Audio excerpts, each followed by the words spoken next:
जय मसीह। आज शुक्रवार 17/2025। आज का वचन है प्रकाशित वाक्य 1:5। और यीशु मसीह की ओर से, जो विश्वासयोग्य साक्षी और मरे हुओं में से जी उठने वालों में पहिलौठा और पृथ्वी के राजाओं का हाकिम है, तुम्हें अनुग्रह और शांति मिलती रहे, जो हमसे प्रेम रखता है और जिसने अपने लोहू के द्वारा हमें पापों से छुड़ाया है। 1। यीशु मसीह। विश्वासयोग्य साक्षी। यीशु मसीह को विश्वासयोग्य साक्षी कहा गया है। उन्होंने सच्चाई को प्रकट किया, पिता परमेश्वर की महिमा और उनके प्रेम को संसार के सामने साक्ष्य के रूप में दिखाया। हम भी उनकी तरह सच्चाई में जीना और सत्य का प्रचार करना सीखें। हमारा जीवन उनकी गवाही को प्रतिबिंबित करना चाहिए। यूहन्ना 18:37। पिलातुस ने उससे कहा, तो फिर तू राजा है? यीशु ने उत्तर दिया, तू कहता है कि मैं राजा हूँ। मैं इस कारण जन्मा और इस कारण संसार में आया हूँ कि सत्य की गवाही दूं, और जो कोई सत्य का है वह मेरा शब्द सुनता है।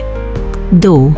मरे हुओं में से जी उठने वालों में पहिलौठा। यीशु मृत्यु पर विजय पाने वाले पहले व्यक्ति हैं। उनका पुनरुत्थान इस बात का प्रमाण है कि हमारे लिए भी अनंत जीवन का मार्ग तैयार है। हमें उनकी पुनरुत्थान की सामर्थ्य पर विश्वास रखना चाहिए और अनंत जीवन की आशा में जीना चाहिए। 1 कुरिन्थियों 15:20। पर अब मसीह मरे हुओं में से जी उठा है और जो सो गए हैं उनमें से पहिलौठा हुआ है। 3। पृथ्वी के राजाओं का हाकिम। यीशु मसीह को सभी राजाओं का राजा और प्रभु कहा गया है। वह सभी पर अधिकार रखते हैं। उनकी संप्रभुता सर्वोच्च है। हमें अपने जीवन में यीशु को सर्वोच्च स्थान देना चाहिए, चाहे संसार के हालात कैसे भी हों। उनका राज अटल और स्थिर है। फिलिप्पियों 2:9-11। इसी कारण परमेश्वर ने उसे अति महान भी किया और उसे वह नाम दिया जो सब नामों में श्रेष्ठ है, कि यीशु के नाम पर हर एक घुटना टेके, स्वर्ग में और पृथ्वी पर और पाताल में, और हर एक जीभ अंगीकार करे कि यीशु मसीह प्रभु है, परमेश्वर पिता की महिमा के लिए। 4।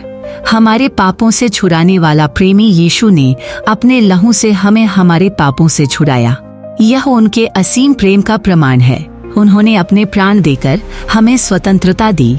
हमें उनके प्रेम का अनुभव करते हुए उनकी आज्ञाओं का पालन करना चाहिए। यह हमें उनके करीब लाएगा और उनके उद्धार के कार्य का सम्मान होगा। रोमियो 5:8। परंतु परमेश्वर हमारे प्रति अपने प्रेम की प्रकटता करता है कि जब हम पापी ही थे तभी मसीह हमारे लिए मरा। निष्कर्ष, यह वचन हमें यह विश्वास दिलाता है कि परमेश्वर कभी हमें अकेला नहीं छोड़ता। वह हमारे जीवन को नई दिशा और ताजगी देने के लिए सदा तैयार रहता है।